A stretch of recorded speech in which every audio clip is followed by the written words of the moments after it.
All right, Miss Lisa, we live. You ready to do this? Oh, I'm ready. You Let's ready? do it. And today I chose not to let anything win but my drive to get me to the top.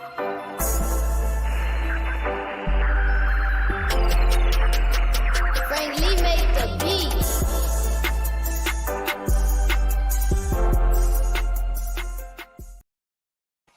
What it do, KTTV? This is KT, and I'm coming at you live with another episode of the Daily K Podcast. And on today's episode, I have the founder of Positively Productive Systems and the host of the Positively Living Podcast, Miss Lisa. Oh, wait a minute, Mrs. Lisa Zaratne. How you doing today, Miss Lisa? Now that I'm chatting with you, KT, I am doing awesome. You have to Well, sing it when it's really awesome. You have to sing it. I appreciate that. That means a lot.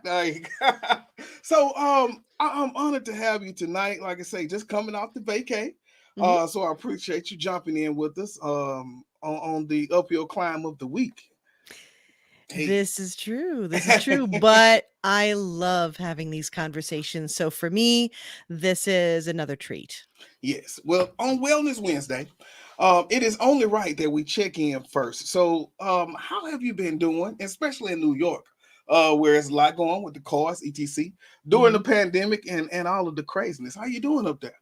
Thank you for asking. Hey. I think we have been doing really well. I always consider us so blessed to have the health that we do, and when we do get sick, we recover fast. We've been taking as many precautions as we can. Yeah. We've been very careful, and the only thing I would really like is for it to stop being cold. I like spring.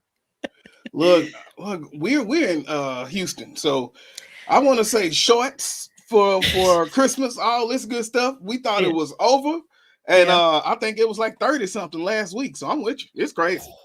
Okay. Yeah, All right, yeah, we're ready. So, yeah. But I'm hoping that it is almost over because man, look, I'm ready to go outside.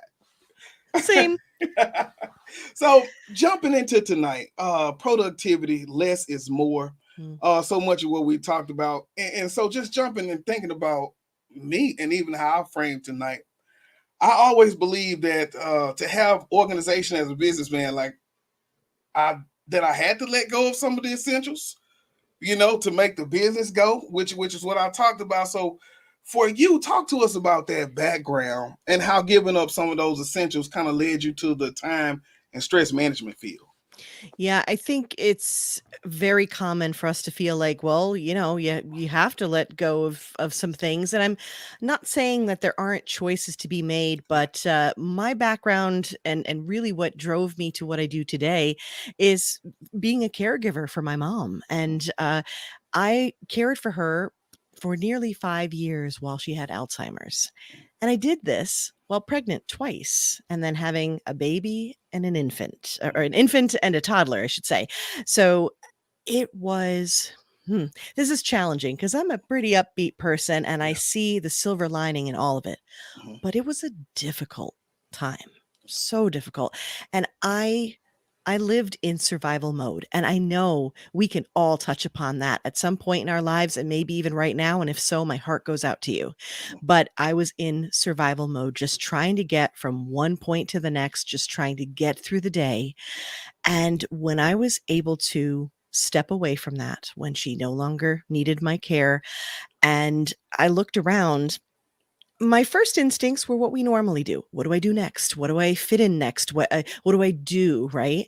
And something in me said, "Whoa, take a step Mm, back, take a mm. minute and start to create some space." I mean, I didn't use those terms, but I was just like, clean up, like clean out. There were so many things that I let go of. Yeah. And I started clearing a path, literally and mentally and emotionally. I was like, how about some self care time, Lisa? You haven't had that in a dog's age. Yeah. And I just kept working through this process of, okay, pour into myself, pour into my family, create space. I decluttered physically, but it decluttered us mentally. It was really powerful. And so from there, I said, okay, I know when I figure something out, I want to help others. And I stepped into professional organizing because it was a very obvious next step to say, let me help others declutter and simplify and open up that space because it's powerful. But the minute I walked in the door, and I saw what someone was going through and I held space for them and I talked them through what was going on, I realized that the clutter around them was really head and heart. And if we could figure out what's going on inside, we've got it covered, because the inside and the outside, they affect and reflect each other constantly. That clutter being the stuff that's getting in the way of the life that you want to live. And so I just proceeded like, okay, I think it's not just professional organizing. It's productivity coaching, for want of a better phrase. It's life coaching. It's trying to find the balance of really how much do you need and how can you live as simply and effectively as possible Yeah. so that you can make space for you. Yeah. Yeah. That's it. Mm. And as we look at those, I guess those pieces of kind of clearing out the clutter, you think about the people who sometimes is some of the closest people to you that can be creating that noise. And so, how did you feel guilty as you were doing that? And if so, how did you deal with it? So when it came to the physical clutter, I think at first it was more like, oh, we're clearing out, we're cleaning, we're making space. And in that conversation, and this is definitely a takeaway Yeah. for everyone tonight right away, is having a conversation of like, well, how do we want to be living? So I engaged my family, for example, and said, what do we want to do? And you can think about it in terms of the physical space and then kind of translate it to your mental space and your calendar as well. Yeah. But think about a room that you want to live in and with your family, let's say, and you say, do you want this to be a game room? Do we want to watch movies? What do we want to do in here? Well, when you find that purpose, right, for that space, and again, translate it to any part of your life, when you know that purpose, now you can figure out what belongs and what doesn't. And it's a different kind of decluttering. People think decluttering, oh, I have to get rid of stuff, I have to let go. Mm-hmm. No, you are making space for what matters. Mm-hmm. So when you define it, there isn't the guilt, because then you have that purpose and you know what your goal is and you're doing it together. So Yeah. that's how I avoided that aspect. And Mm. yeah, I mean, it's not that there isn't some guilt Yeah. sometimes when Yeah. when you're like, I know people will declutter physical items and be like, this was a gift. Yeah. But the bottom line is, does it belong in your life right now? Yeah. Mm. Yeah, I remember looking at so many shows like Oprah, and you know they said it, like, is this enhancing your life or the life of others? And then they would Yeah. say no, well, toss, and then that was it. Yeah. Wow, that's it. So when we thinking about the productivity for tonight, Mhm. so often I've talked to friends or even myself, right, and thinking about the assessing of those critical components. Where am I? And what am I doing that is giving me the most bang for my buck? Yeah. So when I think about your work, as we talked about it, less is more, and that's what I was seeing. So is there any special, I guess, definition of productivity that you would say for tonight, so we can really frame the conversation? Yeah, I think that's so important. Keep in mind that the concept of productivity as it, originated was in the Industrial Revolution, where you're having workers who are creating things and you want to be more efficient with their time and you want to make more. And I feel like we've carried that definition with us into a space where it doesn't belong. We're in an information age. We're in a space and time where we have too much coming at us and too much opportunity to do too much. So now we have to think of it as quantity over quality. And the best way that I can describe it is that to be truly productive, you are doing the right thing at the right time, the right way for you.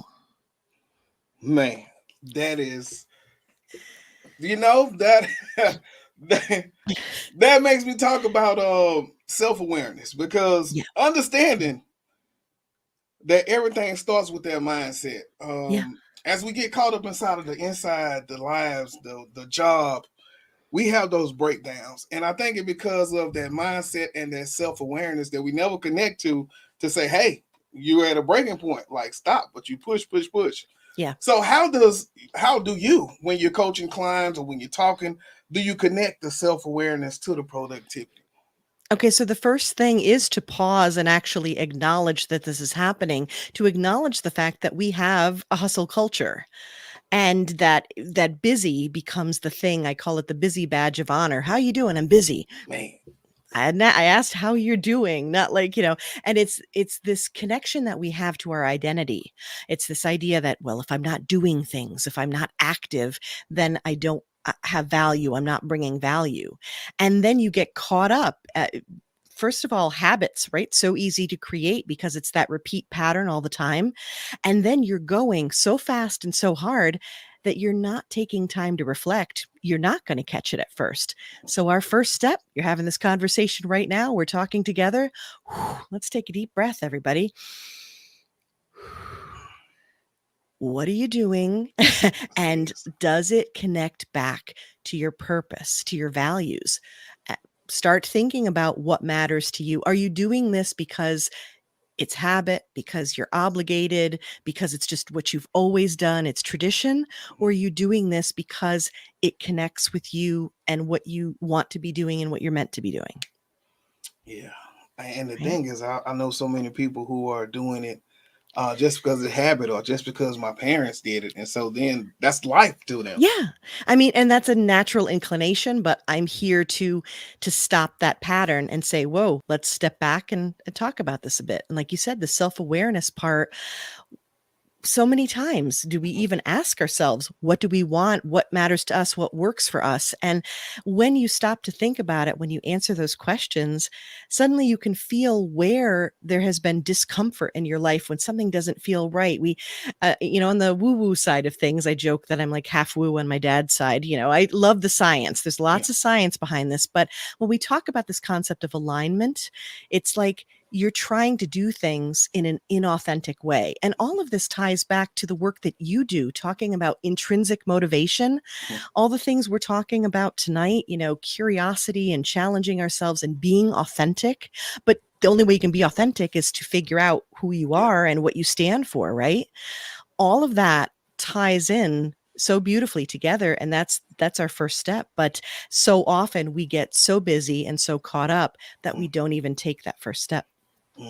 Man, that first step. Yeah. And so then, and maybe that was the answer to this question, but I'm just going to pry a little deeper anyway. Do it. So you think about the coaching, right? But I don't want to do coaching. I just I understand what you're saying. I hear you talking, but I don't really want to call anybody. What can I do at the house for me to start that mindset? No, that's a great question. And you were asking, how I work with people. So I've given you a taste of how we stop, we think, we talk about these things, bringing self-awareness, right? Figuring out who you are, what you want, what your values are.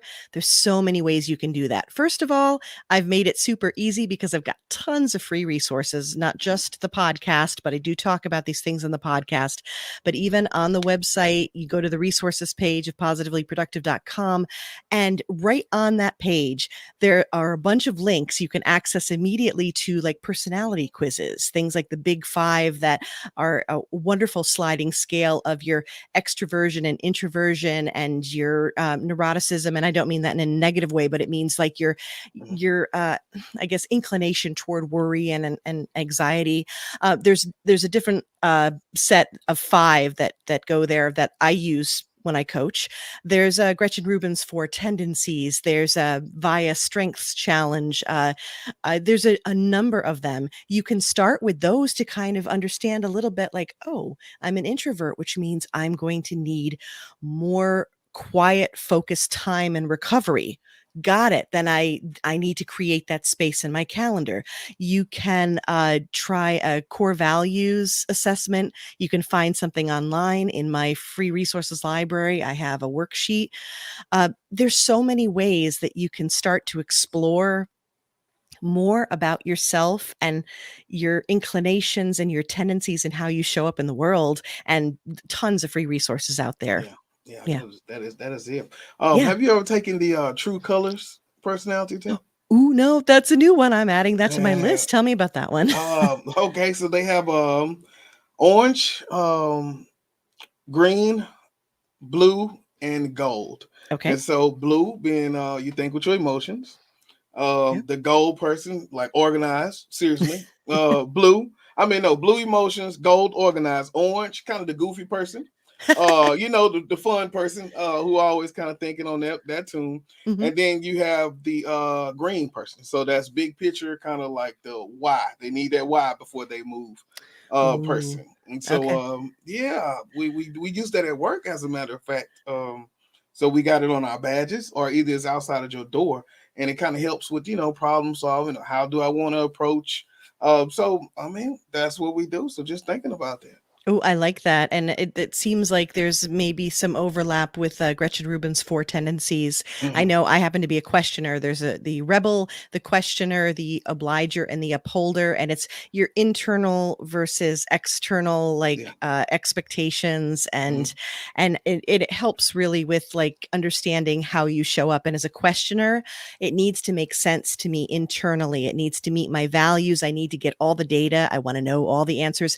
And then when I have that locked in and I'm behind it, move out of the way, I will Yeah. get it done. I will make it happen. Mhm. So but again, all of these points of understanding and something that you just said, there's a wonderful twist on this. This is so important is not only understanding yourself, but when you learn those things, you learn that about those that you're working with or that Yeah. you're trying to help or mentor.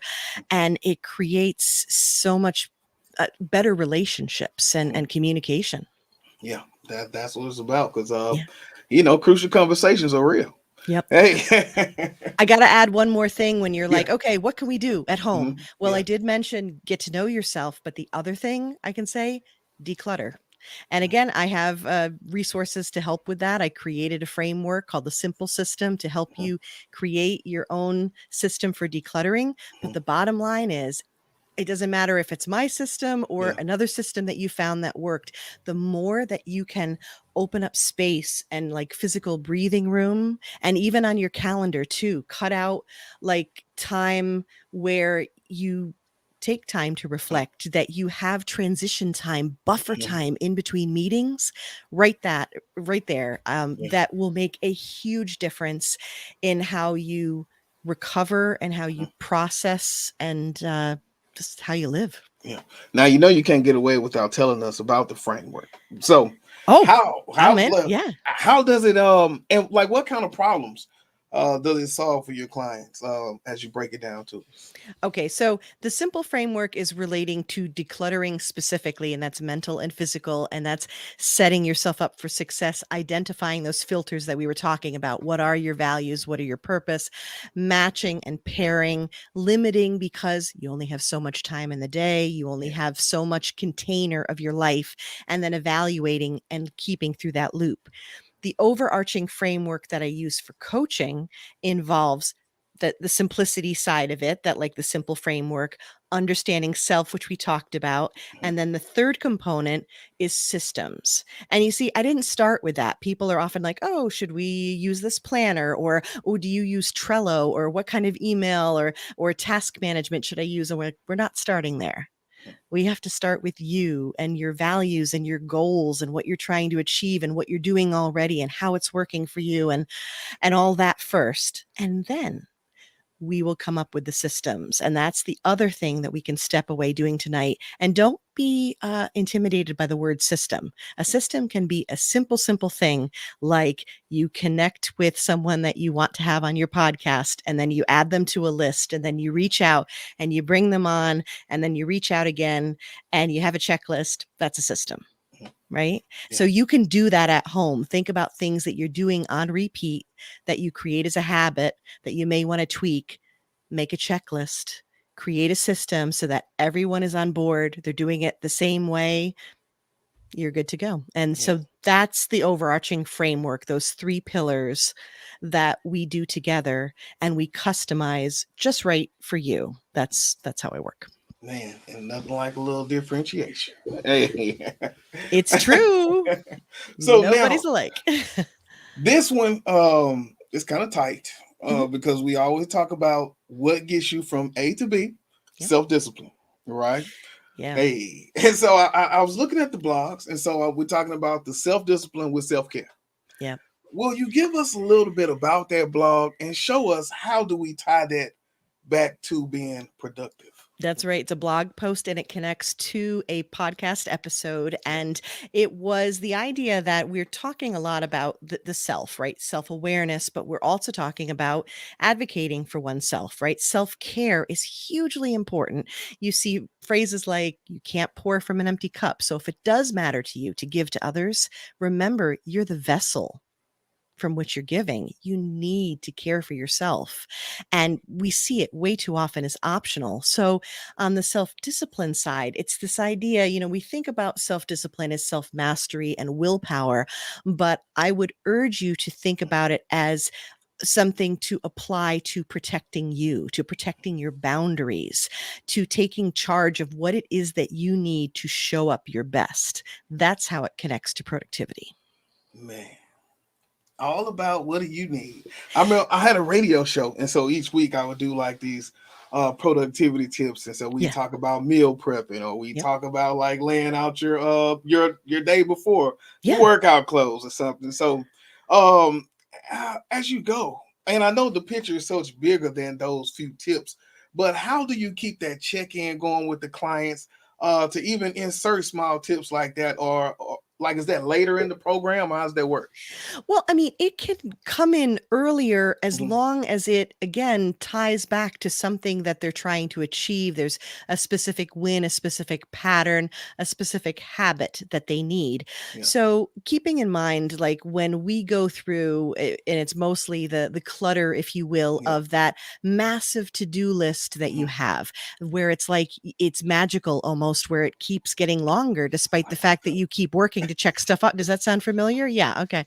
So with that, I have 4 steps that we work through, and you can work through it pretty fast, which Mhm. is first, get it out of your head into a safe space. Okay. Write it all down, which you probably have done, but I need you to know, and this is so important, if you take nothing else away from our conversation tonight, please take this away.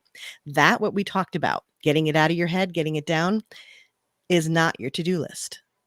It's your to choose list. And so that is where you start to apply the choices, the priorities, and you can look through this list and you can say, okay, uh, how can this get done? And notice I didn't say, how can I do it? I said, how can it get done? That's where you start opening your mind to innovating and delegating. And delegation doesn't mean you're paying someone else to do it necessarily. Delegation can be automation, right? When we set up something for a podcast guest and they automatically get their scheduler sent to them. Wonderful way to delegate what you're doing. The other element here is the idea that you may need to delay, that it is not a not going to do it, not a no, but a not right now, because you don't have the bandwidth. It's honoring how much energy you have and whether or not that really needs to be done right now. We get very anxious. Sometimes we get excited and passionate. I work with multi-passionates. So with all the ideas, the bright, shiny objects, and ooh, let's do this now. Hang on. Maybe we hit the pause button on that. Yeah. Come back to it 3 months, 6 months, whatever works for you, and focus on these things. And then you rotate through. So you allow seasonal ebb and flow. And then you get to the do part. Okay, what do you have left on that list that really needs to get done?